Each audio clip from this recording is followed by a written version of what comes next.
God does not want us to be ignorant. You see, He wants us to know how He finalizes our salvation. And He wants us to know that in the end, He will stand righteous and just before the entire universe. Now, the final phase of salvation starts with a judgment which is convened in heaven, in the heavenly sanctuary, as we have seen in Daniel 7.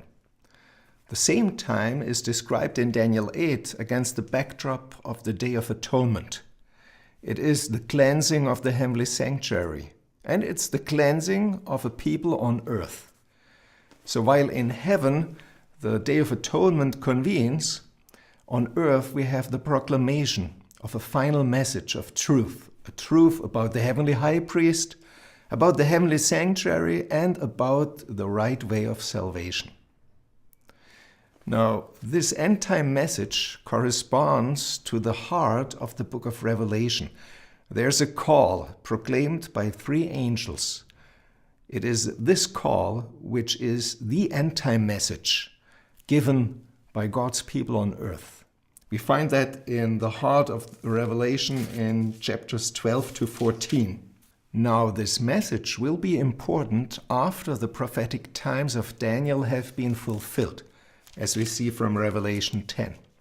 The connections between Revelation 10 and Revelation 14:6 are obvious. It's also about here proclaiming to the people, the nations, the tribes, and the tongues. And it is called in Revelation 14:6 that this message is an eternal gospel.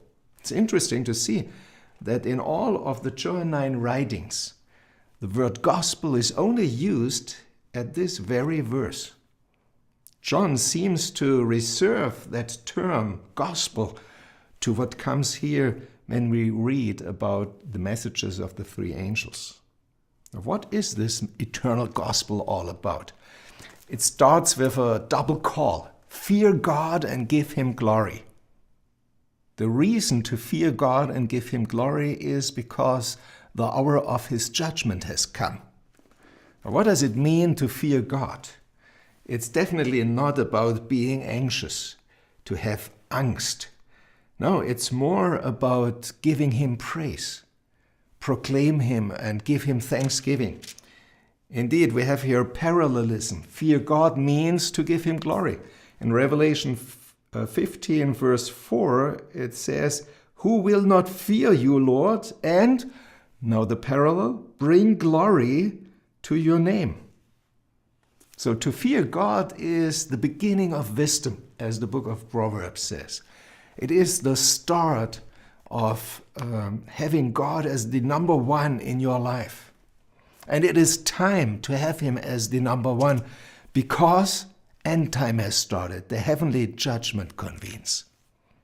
The next call is to worship God, to worship the Creator. Now, Revelation 13 and 14 is all about worship. Now, the dragon, who is Satan, and his 2 allied forces, who are described symbolically here as beasts, the dragon requires worship. He wants the human planet to worship him. In fact, 8 times is it called in Revelation 13 and 14 that one part of these 3 satanic parts are worshipped. And against these 8 calls to worship Satan is this one call to worship God. So this is an important call. Worship God, the Creator, and not the other forces. In fact, it is also about the law of God, the commandments. Satan and his forces attack all of the 10 commandments, except it seems to be the 7th commandment. But then we come to Revelation 14, verse 7. And when we see here that it says, "Worship Him who made the heavens, the earth, and the sea," we are reminded of Exodus chapter 20, of the 4th commandment, where the exact same 4 words are found there: to make heaven, earth, and sea. So the Sabbath commandment is actually the one which expresses the worship of God. If we want to worship God in these end times, the first angel message says, worship God on the Sabbath day. Proclaim him, that he is the Lord of all the commandments. The second and the third message shows us then that God is a fair God. He always shows both ways, the way of life and the way to death. In the second and third message, he shows where it leads to when you follow this end-time Babylon, as it is called, another word for that satanic alliance in the end time. It leads to eternal death. It leads to the wrath of God, to the experience that God will give a retributive judgment to you. But God does not want us to follow that way.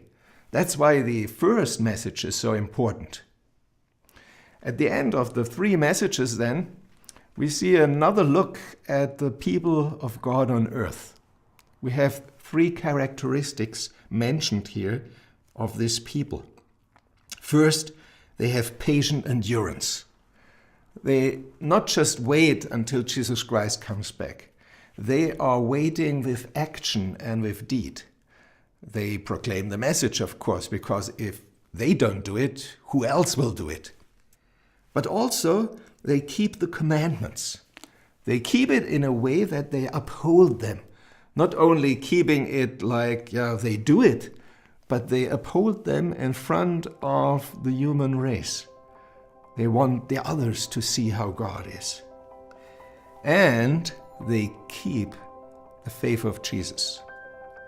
It's interesting to note that probably the faith of Jesus is Jesus' own faith. It is his loyalty toward us. In fact, it's Jesus' loyalty at the cross, his loyalty as our high priest, that keeps us saved. That is the reason of our salvation, because Jesus is always true to the cause. He is loyal.